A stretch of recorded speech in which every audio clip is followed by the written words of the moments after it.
Alright, hopefully day response video, but this is going nowhere quickly. But I'll just re-emphasize my points here.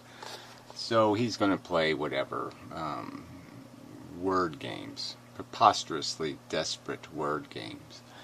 And so there's really, like I said, arguments over, because it doesn't matter what word you put in here, he'll find something wrong with it. He wants to evade the meaning of the concepts. The concepts are clear and well defined, and he's just trying to find a way to cheat his way out of the truth of the statements. So anyway, he's saying now I made a concession on this word cannibalism, which is just a lie. What I conceded was you're a silly person, and I have to explain it to you, that there's many uses of the word cannibalism in different circumstances. In the business world, they use it when businesses cannibalize each other. And mechanics often use the word when they cannibalize parts off of a fallow machine, or a machine out of gas, and they'll take the parts off of one and put them on the other. And so, if you want to give me another word for kind-on-kind exploitation, I mean, obviously slavery wouldn't work, because it's more than slavery to go out and run another organism down, bite it in the neck, bleed it out, and eat it. That's not slavery, that's something else. So you want to show me the word we have that describes kind-on-kind exploitation. I'll use it. But if you're going to say to me that every sentence I write, I must put kind-on-kind exploitation and addiction, I mean, I'll do that if I have to, but I didn't think I'd have to with anybody with reasonable intelligence. I don't think a reasonably intelligent person would deny that living things feed on living things, that on planet Earth sentient creatures feed on sentient creatures, that in many circumstances they feed on them in ways where, like in ant colonies or certain other arrangements, where their exploitation is absolute and complete, and that is cannibalism. It is destroying or using up something of commensurate substance to yourself. Is that what I have to put in here? Consuming and using up something of commensurate substance to yourself and addiction? No, I think the word is quite descriptive of what takes place in the living environment on planet Earth. Living things eat living things. Sentient things eat sentient things. This is happening on this planet, and the word is perfectly appropriate. Again, if you have another word for kind-on-kind, extreme exploitation, I'll use it. Anyway, so let's hear what he said. I mean, it goes further than that, because he puts words in my mouth and lies about what I have said. And so if I have to, I'll play my video in his face again and point out how he's lying. Each word is a metaphor. When it falls upon the ears, consumption, reproduction, cannibalism, addiction, it's delivered as a sentence. So.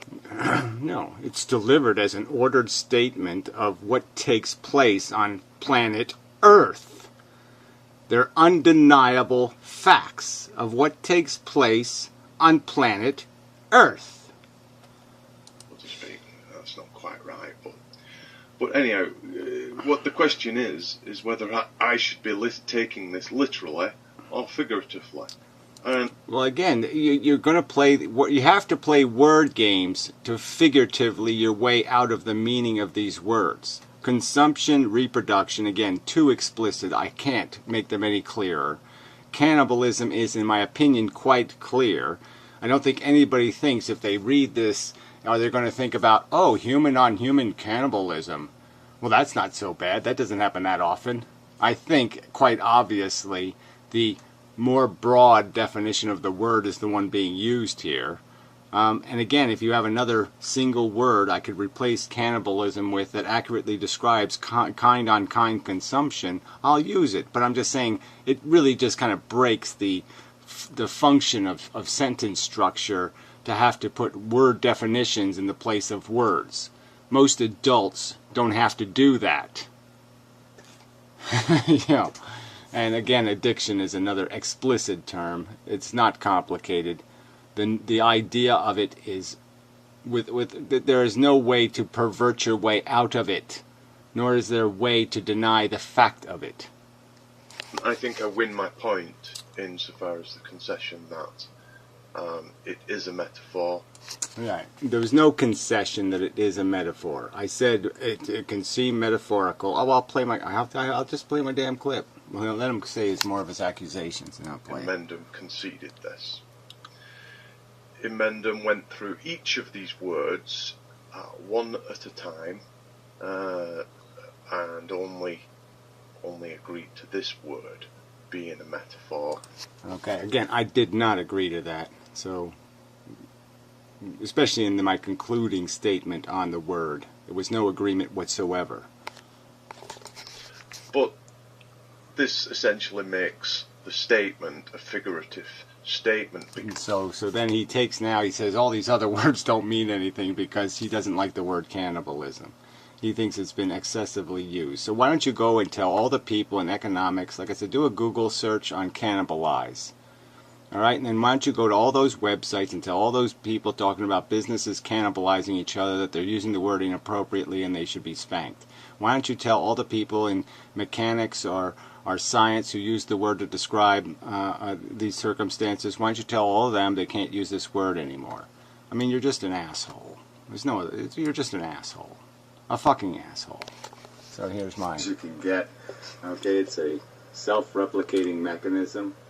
Cannibalism, okay, there's some metaphorical content in the sense that it's not cannibalism in the strictest use of the word, where you're cannibalize the exact genetic code that of your own, but it's cannibalism in the sense of social cannibalism, all kinds of different methods of cannibalism where you're. So I'm just basically pointing out that, yeah, only if you use the strictest definition, the number one definition, and deny the existence of all other definitions, could you call it metaphorical. So if you want to deny all the other definitions, deny all the other people using the word and say they're all breaking the law, then you have no argument here. It fits into a suitable and appropriate use of the word to describe circumstances where you're kind-on-kind exploitation, kind-on-kind consumption, kind-on-kind abuse, kind-on-kind destruction. You're consuming things of equal or commensurate value to yourself. That's what he wants me to put in there. So I can't make sentences that are appealing to our senses. Instead, everything has to be said in 17 qualifications. I do not mean this word in the first definition sense. I mean this in the second definition sense of blah, blah, blah, blah, blah. So we have to footnote everything to goddamn pieces to satisfy this anal crazy fuck. I'm sorry, but this is just obnoxious. You're consuming sentient welfares, and that's the use of that as a metaphor. But is that an illegitimate metaphor? Is that metaphor stretching a reality or a truth? Or is that metaphor quite explicitly a statement about the current condition? Quite explicitly a statement about the current condition. So again, I'm still defending it as an explicit statement. Okay? Some language is just by its nature, the word doesn't say it. You do have to have the definition. But again, I think this word has been used in enough context where you can say the word cannibalism which without meaning somebody sits down at a dinner table and eats a human brain. That we exist in a world where to gain our happiness we often have to put other people at risk or jeopardy to get it. And in doing that, there's a kind of cannibalism. My gain good, his pain irrelevant. That kind of psychology is a reality. That kind of behavior is a reality. And that kind of behavior can only be called one thing: cannibalistic. Consuming your own kind. So that he calls a concession. So I'm just saying, obviously I did not concede. I defended the word. The word has merit and use, and until you give me an alternative word that says as much as that word, I think I'm allowed to use it. Show me the word that describes kind-on-kind destruction better than that word. Murder? You want me to put that in there instead? Conception, reproduction, murder, and addiction? What other word describes kind-on-kind consumption? Putz. Because this is a rhetorical rhetoric device, tactic. You know. No, he's calling it a tactic. Describing animal organisms as consuming, reproducing, cannibalizing through a process of addiction is rhetoric. By beginning with things which make sense to lead into more pejorative statements. Neighbor's home. I want to talk to him. I'll be back. Alright, let's continue. It's when you attach negative connotation to the concept. Loaded words, basically. So anyway, again, I don't, it's not my intention to load these words, so that's just a bullshit accusation. Okay, they're just I'm trying to be descriptive, and using the words that are most descriptive. So I just think this is a bullshit accusation that this is loaded language. There's no nice way to say something like murdering, okay, other organisms of substantially the same value as yourself for a Happy Meal. You know, there's no nice way to say that, unfortunately. Not my fault, fuckhead. So, even if we disagree about whether it is metaphor, whether it is literal or figurative, or accurate. Do you accurately understand the concept? Is the concept accurately described with these terms? I'm saying yes, this is an accurate description. You want to give me your accurate description? Listening, but I don't think it's going to be more accurate than those words. You choose words that are more accurate if you think there is more accurate language. I think we can say reasonably that it's the use of loaded words, you know, to attach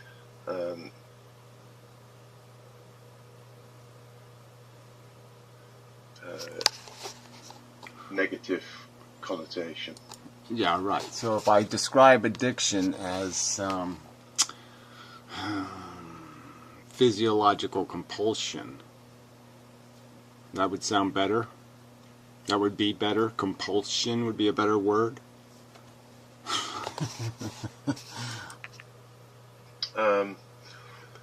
Which is really, you know, well, like I said, I've won my point with this too, right?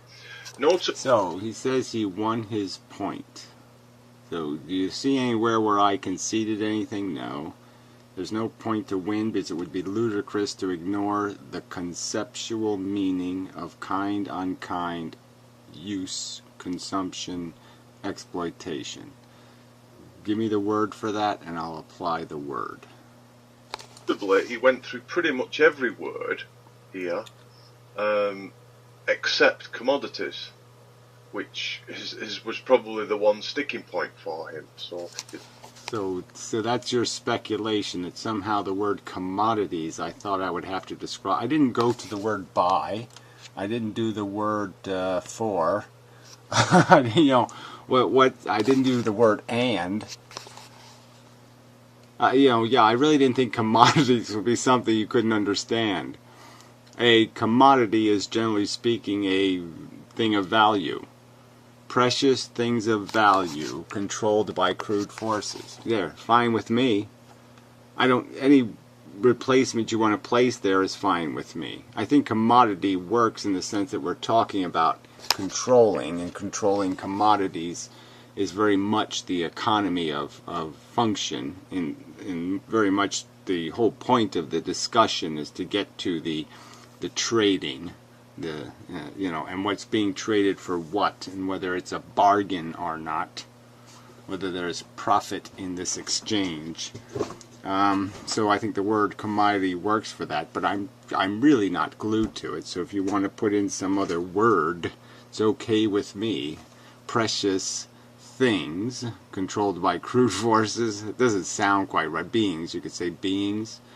Precious entities. You want to use entities? It's okay with me. I think commodities says it all in the sense that they are precious things of value controlled by crude forces. I think that's understandable. Seems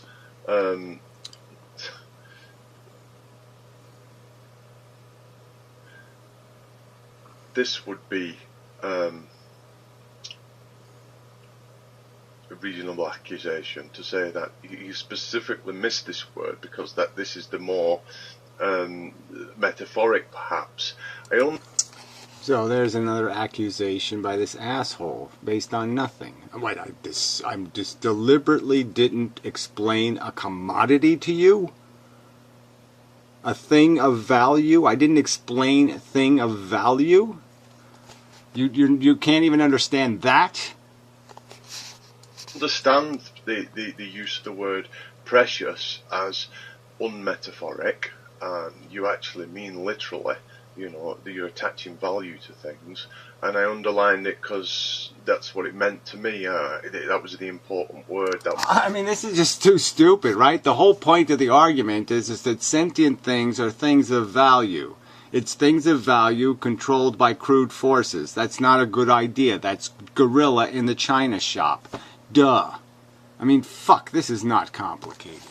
It was striking for me in relation to other of this list of 15. I note what also makes it metaphoric or figurative, should I say, is that the idea that we have control by crude forces. This is oxymoronic in the sense that, if I was to say, I skillfully but crudely controlled the soccer ball as it came over my shoulder. How are you controlling it as it comes over your shoulder? Well, the point is that we know that there are mechanisms that are simple and they're often wasteful. So I could create a water wheel, and if I engineer it crudely, it will waste a ton of energy. If I engineer it precisely and carefully, I will waste less energy and gain more work. That's the point of the word crude force. These are not forces that have been developed in any sophisticated way. They are not conscious of efficiency. Therefore, they're simple filters. Simple filters versus complex filters means less waste in the process. That's all that was being indicated. I did describe it in my video. I did explain it in my video. I really shouldn't have to do it a second time. Another not complicated point being made that you don't put your baby, you don't let the dog babysit because the dog has a cruder brain and isn't up to the task. You don't let crude things control precious things. You don't let the bull in the china shop, or the gorilla, or the orangutan, or a wham-wham machine. It's oxymoronic because you can't crudely control the soccer ball. Well, that's not what's being said in the statement, okay? The control is by forces that are crude.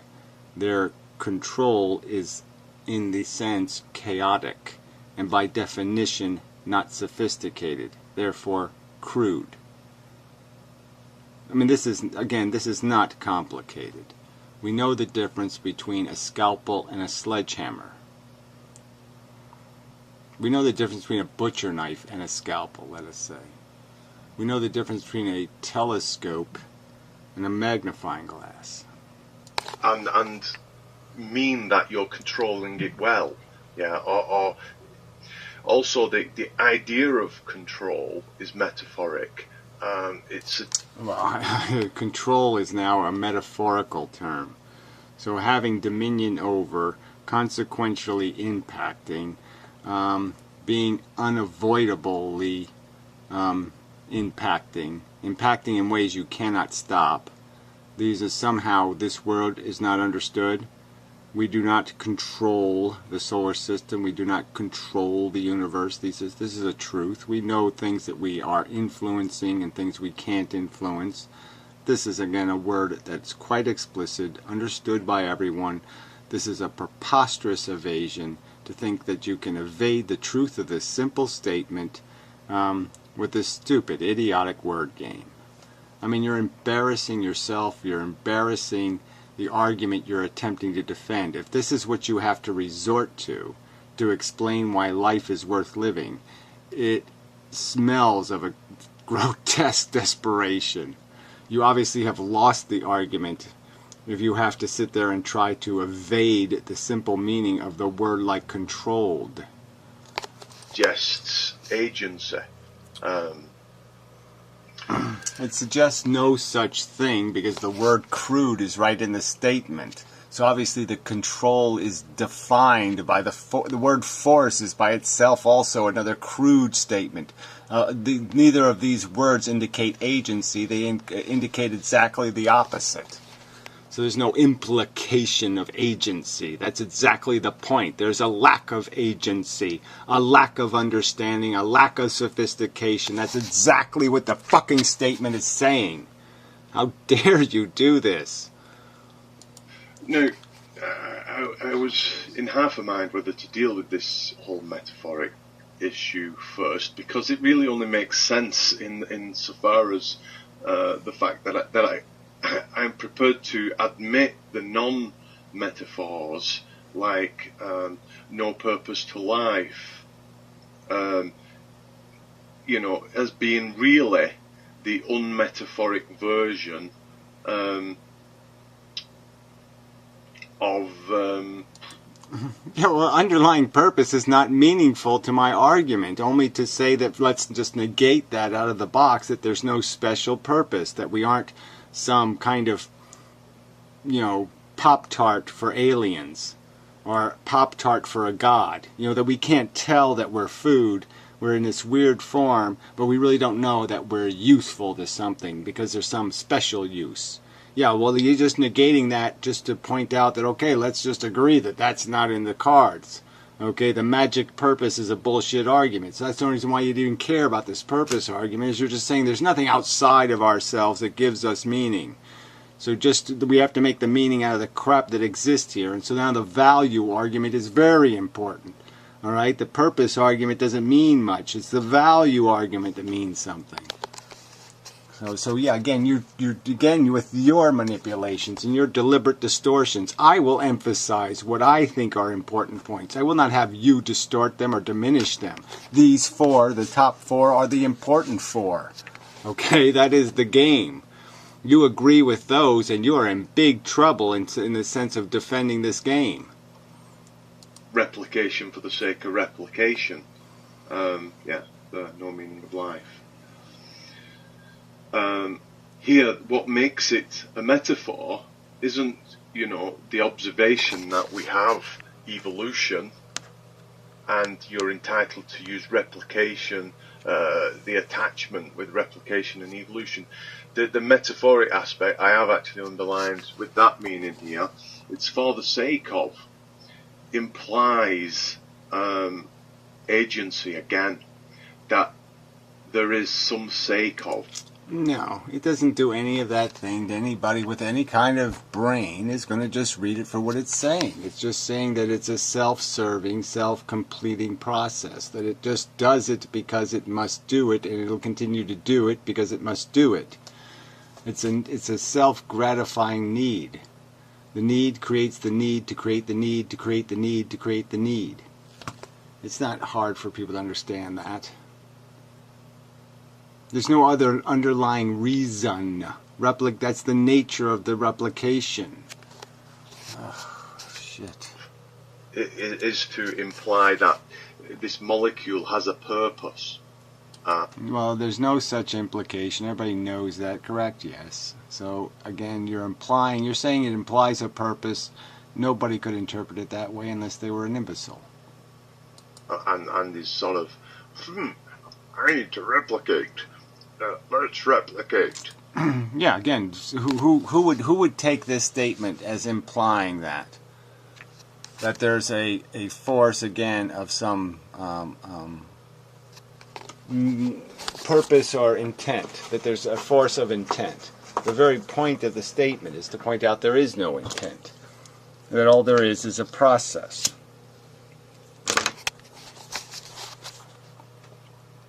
That's my purpose. Why are you replicating? Well, I'm... These horrible voices.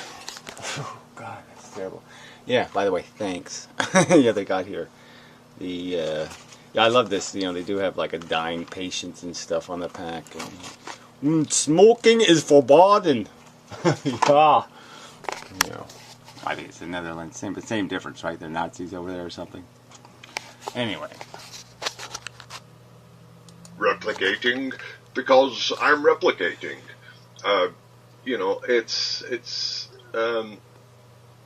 It's something that I see in it. Yeah. Well, I don't know what to say to that, right? Should I consider what a potential Venetian might say? I mean, is this what I should do? I should go find something under a rock? Let's see what grasshoppers say. They might have an opinion like Hoflidays. But I think this is just it's a willful, deliberate evasion of a simple statement, just indicating that this is the nature of replication. This is one of the liabilities of replication, that it doesn't stop until something stops it, and it doesn't start for any reason. And I wouldn't know why you would object to. Really, what this is pointing to is just a simple statement which I could agree upon, that there's no meaning of life, no actual purpose. It's a very descriptive point. I don't know why does it mean anything one way or another. It's a statement defining the circumstance. It's an important circumstance. Replication is an important reproduction. It's an important fact of the living condition. It's not a side fact. It's an important fact. And it's the very thing that is being ridiculed in the substance of this argument, is that the replication doesn't need to continue. There's no imperative for its continuation, that it is a mechanical process that only continues based on our discretion. And that's the argument being made here. So it's an important point to the fundamental conclusion. It only adds meaning and substance. There is nothing prejudicial in its statement. It is a simple statement of the facts.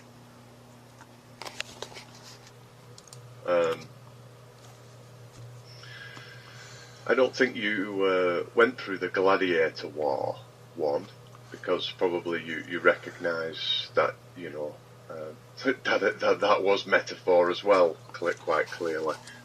Look, asshole, I don't think you highlighted it on your video, douchebag. So I guess I wouldn't have done that unless you highlighted it on your video, right? Wouldn't that be a reason for me to do that? Is because you highlighted it? Let's go find out. This is my video, right? What's this called? Yeah, summary number 1. Yeah. There must be a screenshot in here somewhere. Come on. Well, the whole beginning of the video must have a screenshot there. That doesn't look like his video.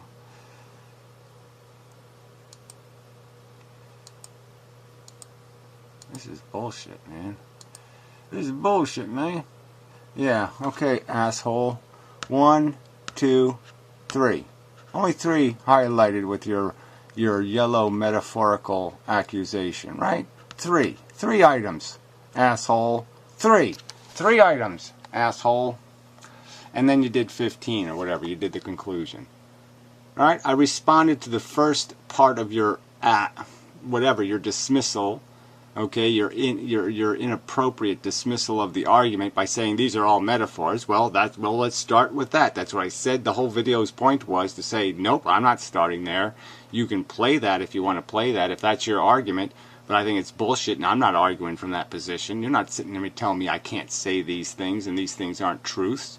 These things are metaphors, and I made my defense of how they're not fucking metaphors.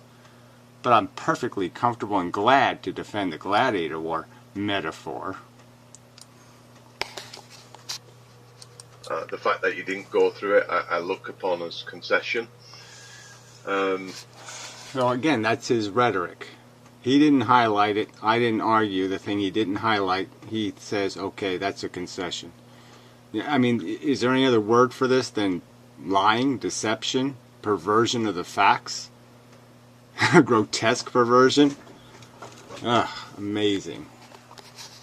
I think, still to my mind, number one is metaphoric. And like I said, I mean... Again, I'm not, why? Because I use the word commodities now, so that's you're out for this. So precious things, beings, entities. If I change it to entities, do you agree that an entity isn't a more metaphorical term? Precious entities controlled by crude forces. Is that okay with you? Retard? Fuckhead? Moron? I played a clip in how you want to remove yourself from moral language and express the ideas in value. And I'm prepared to accept those kind of statements as, more concrete. Yeah, look, the only thing I don't like about moral language, again, is because it's dogmatic. There is no God. There is no authority. We have to decipher value. That's why I'm saying we have to decipher value. Not morality, value. So that's why I want to use the word value or ethics and not morality, because most morality comes from some authority that says so. This isn't about who says so. This is about what we can rationally discern looking at the fucking game. What does it do? How does it function? These are descriptions of its function.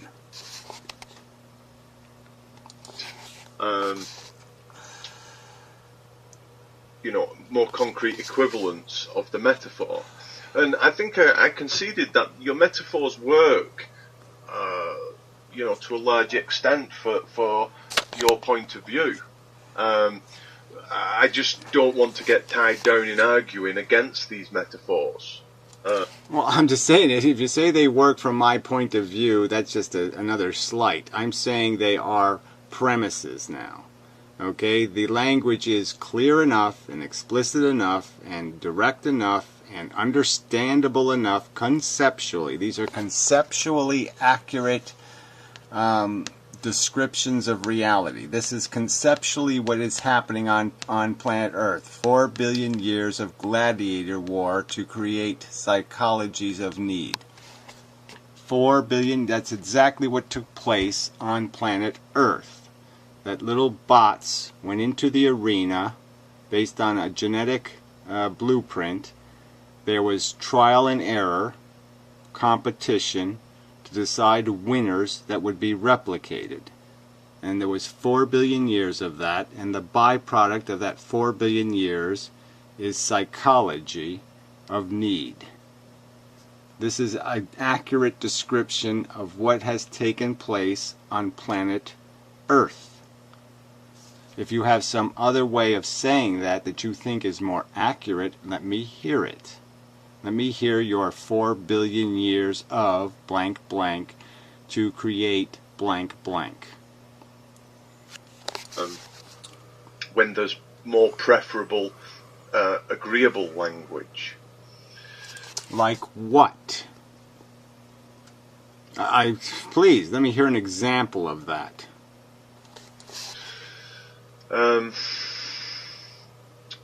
You object to efficiency being a metaphor. Now, I presume it to be a metaphor. You can demonstrate. The only, you say specifically that efficiency is well defined. Okay? The concept of efficiency is well defined. All you need to know is what the values are, and then you can decide efficiency. But of course, you have to establish value. Okay? So that's not in the statement itself. The statement is a conclusion that we are not meeting efficiency because we are cannibalistic. And by its very nature, that cannibalism makes it prohibitive. It makes it prohibitive that we're going to be efficient because of the crude forces. It is, and again, once you get into the further descriptions here, you get into the psychology of addiction and the poor trade-off of a gratified addiction at the expense of, incredibly unfavorable attrition rates for reproduction, for example.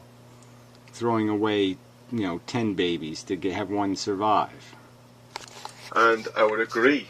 I nipped off to Wikipedia, and I draw your attention to the idea that efficiency is a measurable concept, and that, mathematically this turns out to be a ratio of essentially the output over the input, or what is produced, the output over the input, what is consumed. Right. Well, I've said these words so many fucking times in my videos that I don't need this lesson, quite obviously. Quite obviously. And if you want to claim that this is not a metaphor, then, I'd look to for you to evidence that within its clearly defined concept, as you put it. Well, again, this is your rewriting of my statement in what I would say is the wrong order. 5 is essentially 14. I mean, this is a conclusion based on much more evidence than is in the statement itself. This statement is not one of my premises. This is not a premise. We are inefficient and of poor function. This is not a premise. This is a conclusion. This belongs much further down the list. This is not a foundation of the argument. This is the pinnacle of the argument. This is what you say when you're all done going through the list of all the crap that is life on Earth. So don't confuse this statement with these first 4. These first 4 are the premises. Okay? Maybe something after here is a premise. Houston, we have a problem. Well, that's just rhetoric. That's just a way of describing this. So again, you're the one who chose to put my premise statements and mix them up with my metaphorical statements. That's not my decision. That's your decision. But these 4 are fundamental premises of just describing the crude biology of planet Earth, the crudest circumstance of planet Earth. And I've also made many statements about the nature of psychology and what it creates. Again, the psychology of need. And so those are more complex, but those are also premises that need to be stated before you get to this conclusion.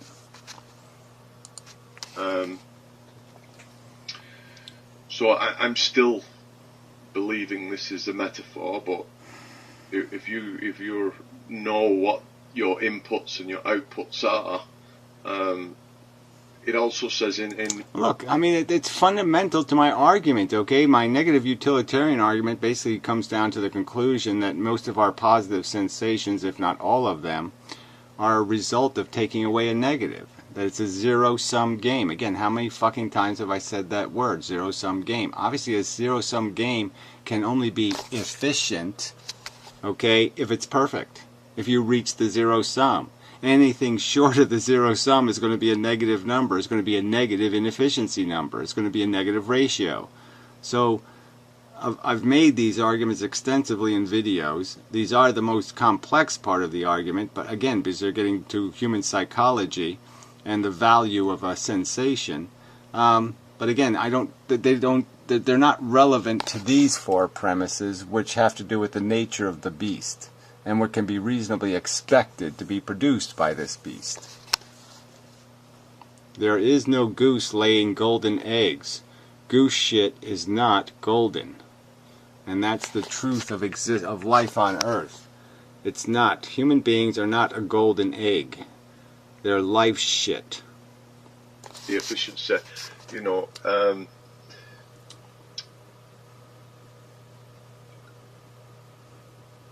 it's the intended task, and the purpose is a central concept to efficiency. Purpose is, that word has no meaning in beyond the sense of, in an efficiency equation, beyond the sense that your purpose is always the accomplishment of a goal or value. So once that purpose is described, you'll find that the purpose is in fact a value. So that's all purpose means in efficiency equations. It doesn't mean that there's some overriding purpose that makes it automatically worthwhile. It just means that purpose is converted into a value. It's described as a goal, like the purpose is to cure malaria. The cost is money. How much money should we spend to cure malaria? What's the efficient number? And so, if you want to use this word, I want to know what purpose there is when I take it as read that in fact we agree that there's no purpose. So I still claim metaphor here. Well, again, it doesn't matter what you claim. This is a conclusion, not a premise, so it doesn't belong in this context. It's obviously a conclusion, not a premise. Obviously. I just run through some of my notes that I'd had planned to make.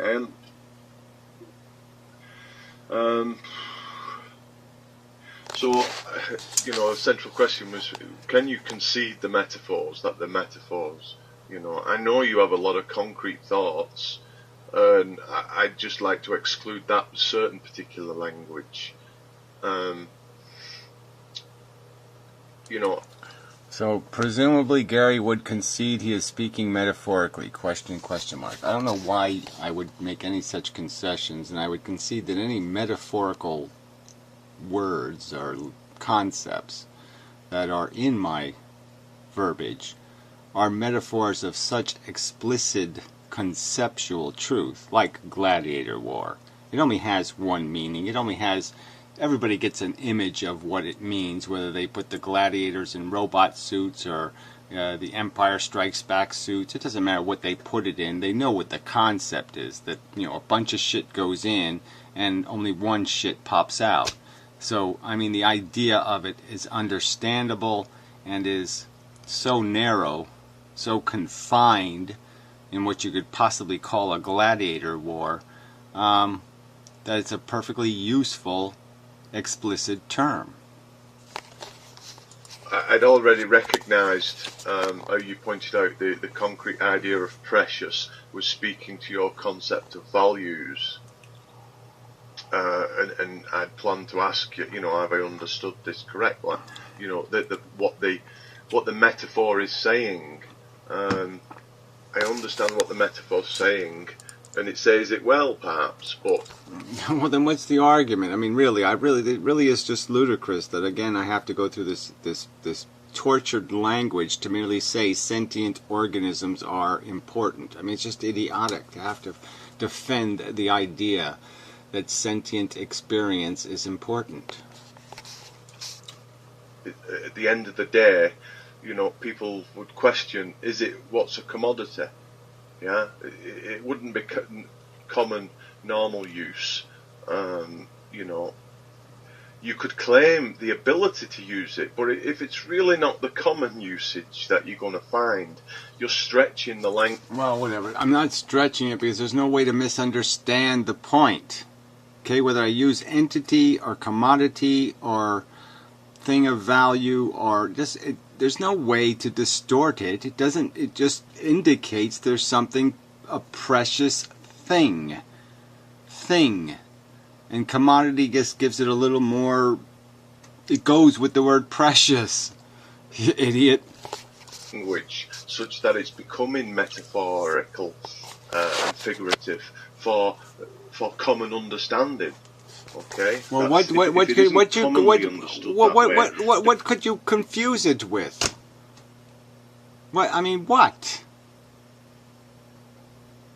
I mean, in the context of the statement, there's no way to confuse it for anything.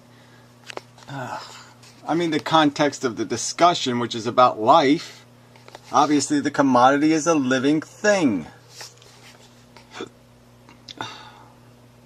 Precious living things controlled by crude forces. Precious feeling things controlled by crude forces. It just doesn't matter.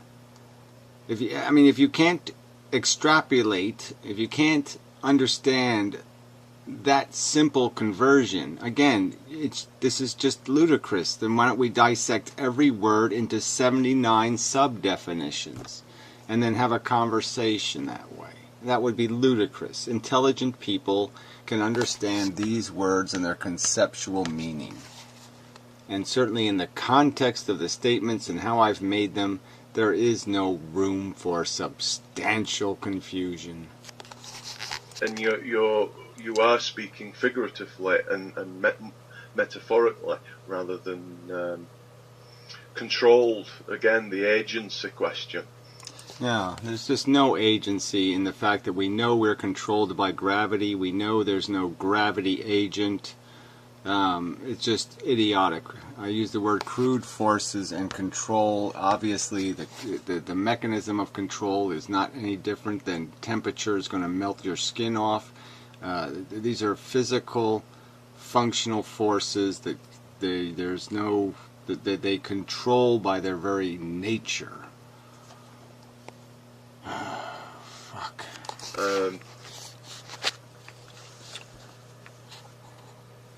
What else have I gone? So it's this whole idea that I'm addressing between literal language and figurative language. I did listen a bit of a debate between Inmendham and Corey Anton, and he brought this up, I think, and I thought, yeah, you can't argue against a metaphor. See, I made a note here. The metaphor works to the extent. Yeah, whatever you want to convert into a metaphor. Exactly. So you'll just play a game. I can't defeat the beauty and simplicity of the statement, so therefore I'll call it a metaphor to evade the simple, hard fact of it. It's a fact. It's a fucking fact. Every day, sentient organisms have misfortune fall on them. Not deserve, not meritorious just deserts, not karmatic what you get is what you get. No, crude forces, pianos, fall on them. For no good reason except crude forces of rotten ropes and slippery banana peels. Oh, fuck. It emphasises Gary's underlying assumptions and definitions. So by extension, I'm asking the question: once it's hopefully admitted as a metaphor, and it's essentially a rephrasing of other more clearer premises. Well, let's hear those. Okay, let's see. Do we have any of those here? Would Gary concede that this is not an argument in and of itself? Crude force isn't an argument? Crude forces being forces that don't understand things like compassion, empathy, decency, certainly don't understand efficiency. Certainly crude forces are more likely to produce waste, so I'm supposed to concede that they're not. For your sake, for you, I'm supposed to concede that those things are not true of crude forces, that crude forces are less likely to accidentally respect something complicated? Yeah, right. Would Gary concede that all metaphors boil down to, at some point, and on this basis, while metaphor can be